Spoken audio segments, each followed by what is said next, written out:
Hello everyone, welcome back to my channel. I hope তোমরা সবাই ভালো আছো। চলে এসেছি আজকে একটা নতুন ভিডিও নিয়ে। দেখতেই পাচ্ছ সামনে আছে কর্মসংস্থান পত্রিকা। তো আজকে কিন্তু কর্মসংস্থান পত্রিকায় অনেকগুলো চাকরির খবর প্রকাশ পেয়েছে। পশ্চিমবঙ্গ স্টাফ সিলেকশন কমিশনের মাধ্যমে 12,000 কিন্তু গ্রুপ সি ও গ্রুপ ডি পদে চাকরি। প্রার্থী বাছাইয়ের জন্য প্রথমে প্রিলি, তারপর মেন, তারপর ইন্টারভিউ হবে। ডিটেলসে তোমরা কিন্তু এইটা দেখে নিও, খবরটা পড়ে নিও। আচ্ছা, তারপরে দেখো এখানে লেখা আছে স্বাস্থ্য শিক্ষা বন দপ্তরে 4,500 শূন্যপদ পূরণের অনুমোদন হয়েছে।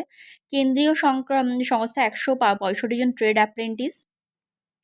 এছাড়া দেখো এয়ার ইন্ডিয়া 3,713 এক্সিকিউটিভ ও হ্যান্ডিম্যান। তারপর দেখো এখানে লেখা আছে 2 রাষ্ট্রায়ত্ত ব্যাংকে 3,244 অ্যাপ্রেন্টিস। পাঞ্জাব ন্যাশনাল ব্যাংকেও হবে। গ্র্যাজুয়েট ছেলেমেয়েদের জন্য বয়স হতে হবে 20 থেকে 28 বছরের জন্য। ডিটেলসে তোমরা খবরটা পড়ে নিও। এরপর আমি চলে যাচ্ছি পিএসসির কলামে, যেখানে মেনলি আমি তোমাদের যে কলামটা নিয়ে আলোচনা করব। তার আগে বলে রাখি, যারা কর্মসংস্থান পত্রিকা নাও তারা জানো নিশ্চয়ই কর্মসংস্থান পত্রিকায় যে কারেন্ট অ্যাফেয়ার্সের পেজটা দেওয়া থাকে সেটা কিন্তু খুব ইম্পর্টেন্ট। আমার তো খুবই ভালো লাগে পার্সোনালি।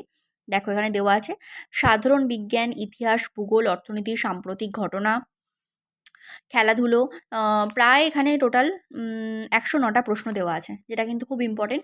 প্রত্যেকটা পরীক্ষার জন্য কারেন্ট অ্যাফেয়ার্স তোমরা জানো ইউজুয়ালি ভীষণ এখন ইম্পর্টেন্ট হয়। তো আগে দেখে নেই পিএসসির কলামে কি লিখেছে। দেখো পিএসসির মাধ্যমে ট্রান্সলেটর পদের সিলেবাস জানাবেন, তো সেটা সম্বন্ধে এখানে লেখা আছে।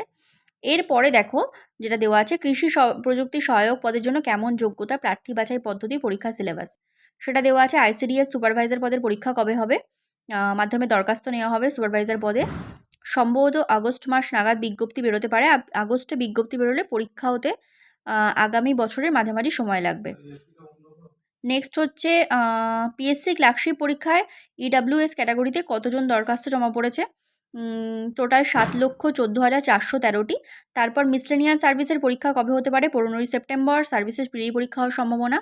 আর পরীক্ষার কতদিন পর মেন্স হবে, 4 থেকে 5 মাসের মধ্যে। আচ্ছা, স্টাফ সিলেকশন কমিশন দেখো রাজ্য সরকারের গ্রুপ সি ও গ্রুপ ডি পদের বিজ্ঞপ্তি বছর বেরোবে কি।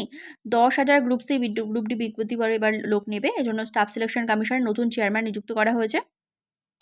তো এটা কিন্তু একটা ভালো খবর। তারপর এমটিএস এ যে বিজ্ঞপ্তি বেরিয়েছে তাতে একই প্রার্থী হাবিলদার ও মাল্টিটাস্কিং স্টাফ 2টি পদের জন্য দরখাস্ত করতে পারবে। হ্যাঁ, দেওয়া আছে পদের জন্য দরখাস্ত করতে পারবে। ঠিক আছে। তো এরপর দেখো রাজ্য কেন্দ্রীয় সরকারের যেসব পদে এখনও দরখাস্ত করতে পারবে আর হচ্ছে যেসব কোন পরীক্ষা কোন পদে হবে এটাও একবার দেখে নিও। এখানে দেখো দেওয়া আছে ডাব্লিউবিসিএস এর প্রিলি সম্বন্ধে দেওয়া আছে 15ই ডিসেম্বর। ঠিক আছে। বাট একটা জিনিস আমি এখনও বুঝতে পারছি না যে কেন এখনও ডাব্লিউবিসিএস 2023-এর প্রিলিমস রেজাল্ট বেরোচ্ছে না। কারণ আমাদের তো পরীক্ষা এসেই গেল, আগস্ট মাসে পরীক্ষা বলছে। তাহলে কিন্তু সেটা কিন্তু মানে আমার মনে হয় পিএসসির আগে দরকার এই অন্তত রেজাল্টটা বার করা। আচ্ছা, তারপর দেখো মিসলেনিয়াস সার্ভিসের ডাব্লিউপিএসসির মিসলেনিয়াস প্রিলিমিনারির একটা সুন্দর প্র্যাকটিস সেট ইনি তৈরি করে দিয়েছেন। তোমরা এখান থেকে চাইলে প্র্যাকটিস করে নিতে পারো। এখানে কিন্তু উত্তর সহ সবটা দেওয়া আছে। ঠিক আছে। তো এখন যেটা সব থেকে দরকার সেটা হচ্ছে আমাদের পরীক্ষার ডেটটা, মানে পরীক্ষার রেজাল্টটা বলে দেওয়ার।